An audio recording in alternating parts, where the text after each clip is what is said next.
Elevation of boiling point. Elevation का मतलब होता है इंक्रीमेंट, यानी बढ़ना, किसी चीज का बढ़ना क्या कहलाता है? एलिवेशन कहलाता है। और किसका बढ़ना? बॉइलिंग पॉइंट का बढ़ना क्या कहलाएगा? एलिवेशन। तो देखो क्या होता है, क्या है ये एलिवेशन? बॉइलिंग पॉइंट है क्या? It is temperature at which the vapour pressure of solution become equal to atmospheric pressure. यानी ऐसा टेम्परेचर जहां पर जो वेपर प्रेशर है किसका? सॉल्यूशन का, वो इक्वल हो जाए किसके? एटमॉस्फेरिक प्रेशर के। उसे हम क्या कहते हैं? बॉइलिंग पॉइंट कहेंगे। बात समझ में आ रही? किसे कहेंगे बॉइलिंग पॉइंट? ऐसा टेम्परेचर जिस टेम्परेचर पर सॉल्यूशन का जो वेपर प्रेशर है वो किसके इक्वल हो जाए? एटमॉस्फेरिक प्रेशर के इक्वल हो जाए, उसे हम क्या कहते हैं? Boiling point. बात समझ में आ रही? Yes ma'am. सेम ये डेफिनेशन ये कहती है कि boiling point is the temperature of the liquid system when vapour pressure of the system becomes equal to the atmospheric pressure. बस यहाँ पर सिस्टम आ गया और कुछ नहीं है, बाकी सेम चीजें हैं कि ऐसा टेम्परेचर जिस पर जो वेपर प्रेशर है किसी सॉल्यूशन का वो इक्वल हो जाए किसके अंदर? किसके इक्वल हो जाए? एटमॉस्फेरिक प्रेशर के। एटमॉस्फेरिक प्रेशर कितना होता है? 1 बार होता है, सभी को पता है 1 बार होता है, या 1 atm भी आप इसको लिख सकते हो, 1 एटमॉस्फेरिक प्रेशर। तो देखिए मान लीजिए हमारे पास कोई प्योर सॉल्वेंट है, कोई प्योर सॉल्वेंट, मान लीजिए वाटर है हमारे पास, ये मैंने वाटर ले लिया, तो सरफेस पर क्या होगा? ओनली इसी के क्या होंगे? यहाँ पर मॉलिक्यूल होंगे वाटर के। समझ रहे हो? और इसके कुछ मॉलिक्यूल कहां पर होंगे या किस फेज में होंगे? वेपर की फेज में, जिसके कारण क्या होगा? ये सरफेस पर क्या लगाते हैं? एक प्रेशर लगाएंगे। क्या लगाएंगे? प्रेशर, वेपर प्रेशर लगाएंगे। अब अगर मैं इसको हीट कर दूं, मान लीजिए हमने इसको हीट कर दिया, टेम्परेचर दे दिया मैंने इसको, तो टेम्परेचर पर क्या हो जाएंगे? जो यहाँ पर इसके सॉल्वेंट के जो पार्टिकल है या मॉलिक्यूल्स हैं वो और ज्यादा क्या जाएंगे? वेपर फेज में आ जाएंगे, और ज्यादा हीट हो जाएगा, ये गर्म हो जाएगा, तो और ज्यादा क्या लगेगा? यहाँ पर वेपर प्रेशर लगेगा। किस कंडीशन में? प्योर सॉल्वेंट जब हम ले रहे हैं, जब हम क्या ले रहे हैं? प्योर सॉल्वेंट ले रहे हैं। अब मैंने क्या किया कि इसके अंदर एक नॉन वोलेटाइल सॉल्यूट ऐड कर दिया,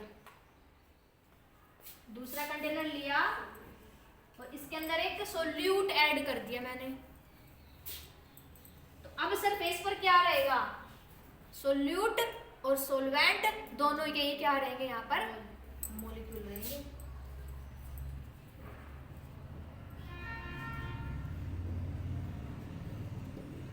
मान लीजिए मैंने इसमें साल्ट ऐड कर दिया, साल्ट क्या है? यहाँ पर सॉल्यूट है, और वाटर क्या है? यहाँ पर क्या है? सॉल्वेंट।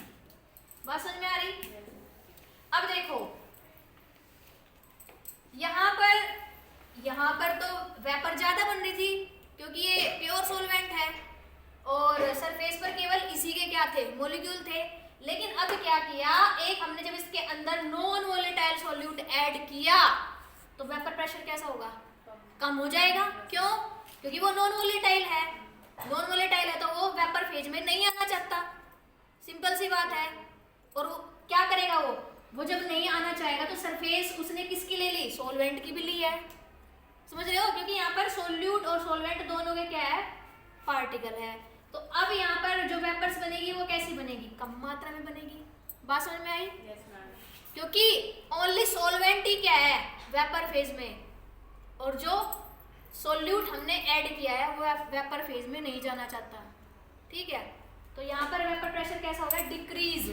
अब देखो हम क्या करेंगे, अब हमने इसको हीट करना शुरू कर दिया, हीट करना स्टार्ट कर दीजिए। हीट करने पर क्या हो जाएंगे? जो सॉल्वेंट के पार्टिकल है वो वेपर फेज में आएंगे। जब हम इसको हीट देंगे तो क्या उतने ही टेम्परेचर पर आएंगे जितने पहले टेम्परेचर पर थे? नहीं। क्यों नहीं आएंगे? क्योंकि पहले तो प्योर फॉर्म में था ये। अब क्या है? इसके अंदर एक नॉन वोलेटाइल सॉल्यूट हमने ऐड किया है, तो वो जो नॉन वोलेटाइल सॉल्यूट है वो भी इसमें क्या करेगा? बाधा उत्पन्न करेगा, इसको वेपर फेज में नहीं जाने देगा।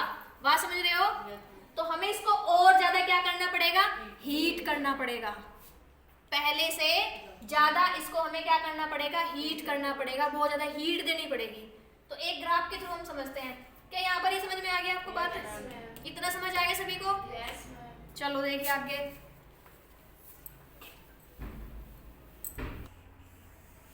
ये यहाँ पर टेम्परेचर है और यहाँ पर क्या है, वेपर प्रेशर। जब हमारे पास क्या है, ओनली क्या है, प्योर सोलवेंट है।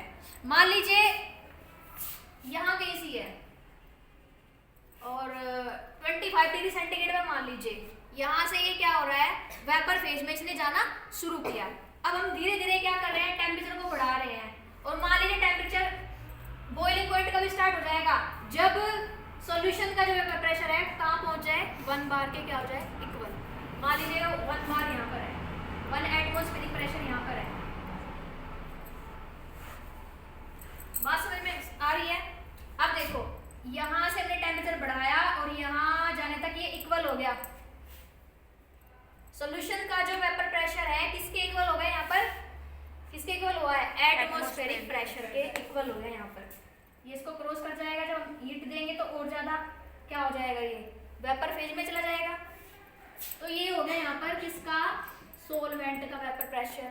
लिख लोगे सोलवेंट का वेपर प्रेशर ये है। अब हमने क्या किया, अब हमने ऐड कर दिया क्या, इसके अंदर सोल्यूट ऐड कर दिया। सोल्यूट ऐड करने पर क्या हो गया, वेपर प्रेशर कम हो गया। मान लीजिए वो कहीं यहाँ पर है, ठीक है। अब जब वेपर प्रेशर डिक्रीज हो रहा है तो हमें सॉल्यूशन को क्या करना पड़ेगा, हीट करना पड़ेगा, ताकि उसका वेपर प्रेशर इंक्रीज हो। तो उसके लिए हमें क्या करना पड़ रहा है, इसको जैसे जैसे हम हीट करते जाएंगे तो हमें पहले वाले प्योर सॉल्वेंट की बजाय हमें इसको ज्यादा मात्रा में क्या करना पड़ेगा, बॉयल करना पड़ेगा। टेम्परेचर ये ज्यादा लेगा। तो मान लीजिए हम इसको हीट कर रहे हैं और यहाँ कहीं जाकर के क्या हो रहा है, ये इसने बॉयल होने स्टार्ट किया, यानी वेपर फेज में यहाँ पर पहुंच गया। यानी यहाँ पर इसका जो वेपर प्रेशर है उसका सॉल्यूशन का किसके इक्वल हो गया, एटमॉस्फेरिक प्रेशर के यहाँ पर इक्वल हो गया। अब देखो ये तो यहाँ है, ये ग्राफ यहाँ आया और ये ग्राफ यहाँ पर आया, तो किसका ज्यादा हुआ ये बताओ, किसका ज्यादा हुआ है यहाँ पर, बॉइलिंग पॉइंट किसका ज्यादा हुआ है, सॉल्यूशन का। क्यों? क्योंकि इसको हमें क्या करना पड़ा, ज्यादा हीट देनी पड़ी ना वेपर फेज में लाने के लिए, क्योंकि इसके अंदर हमने क्या ऐड किया, नॉन वोलेटाइल सोल्यूट।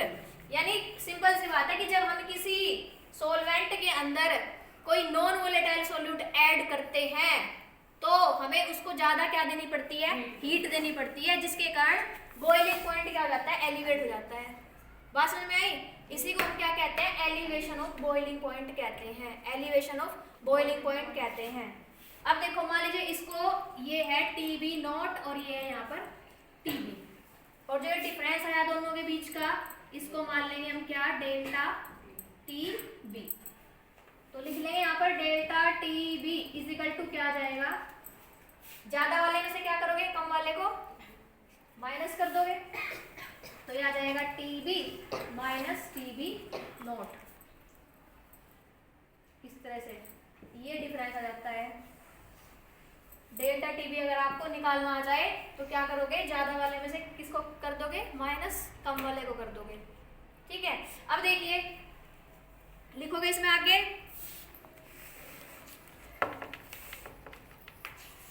साइड से बंद, been seen, it has been seen that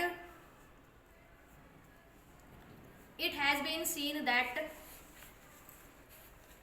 mixing of solute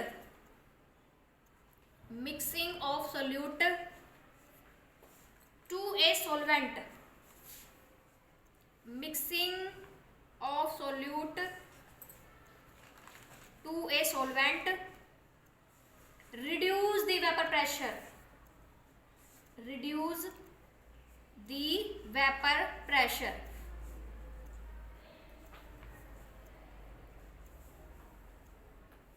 यानी कि जब हम क्या करते हैं, क्या करेंगे, मिक्सिंग करेंगे सोल्यूट को किसके अंदर, किसी सॉल्वेंट के अंदर, तो क्या हो जाएगा, वेपर प्रेशर कैसा हो जाएगा, रिड्यूस यानी कम हो जाएगा, क्योंकि जो सोल्यूट हमने ऐड किया है वो कैसा है, नॉन वोलेटाइल है, और सरफेस पर सोल्यूट और सॉल्वेंट के क्या होते हैं, मॉलिक्यूल प्रेजेंस होते हैं। तो सॉल्वेंट के तो वेपर फेज में जा रहे हैं बट सोल्यूट के नहीं जा रहे, तो वेपर प्रेशर कैसा हो गया, रिड्यूस हो गया। आगे देखिए, with addition of A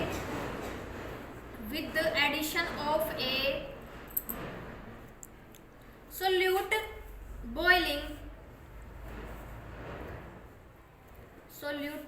boiling is achieved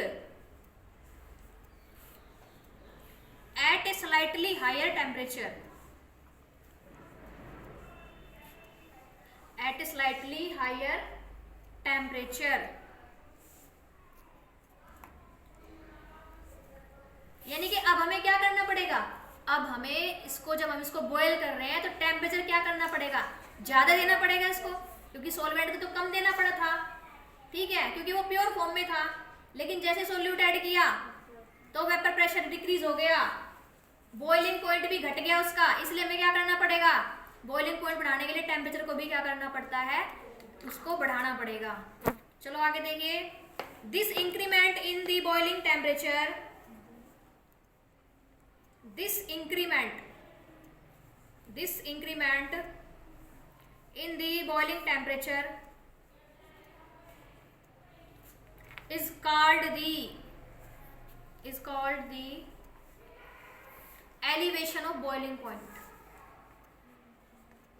This increment in the boiling temperature, यानी जो boiling temperature है वो बढ़ना, उसका क्या कहलाता है, elevation of boiling point कहलाता है। बात समझ में आई? Yes, चलो आगे देखिए, ये हमने यहाँ से डिफरेंस निकाल लिया। अब जो डेल्टा टीवी होता है, प्रोपोर्शनल होता है एम के, एम है यहाँ पर मोलेलिटी, लिख लोगे, वेयर एम